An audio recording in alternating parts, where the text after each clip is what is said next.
A remarkable story of perseverance. A Garfield man stranded alone in the storm with just his two dogs until help could arrive. Yeah, 5 News reporter Kayla Davis shows us how another man's bravery may have saved his life. Kayla?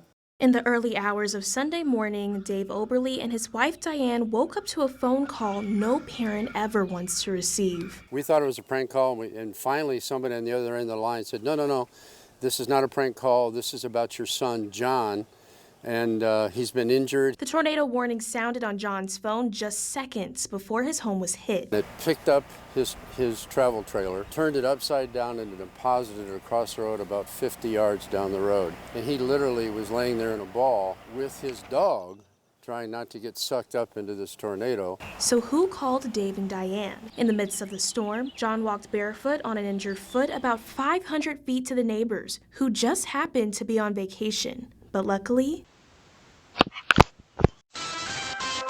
they answered the video doorbell hundreds of miles away and called his parents. The Oberlys rushed from Springdale to Garfield. As they reached John Street, downed trees blocked them from reaching their son. And all of a sudden, we thought of it as an angel showed up, this gentleman on the other side of all these trees. I was on my way to work, and a tree on the road stopped me from going in. And on the other side of that tree was the mom and dad of this individual.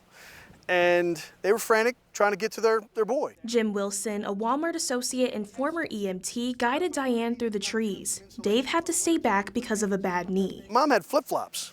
She was not prepared for going around and over and under trees, but she was determined she was going to get there no matter what.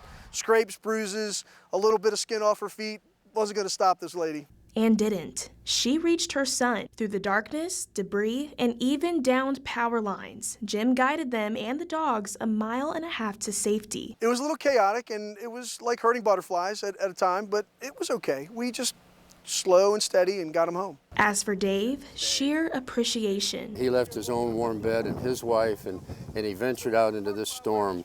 And his selfless act just needs to be totally acknowledged and appreciated. And we couldn't say more about his good work. It's incredible. It's like almost a miracle.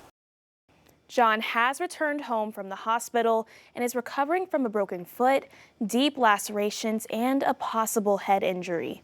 Kayla Davis, 5 News.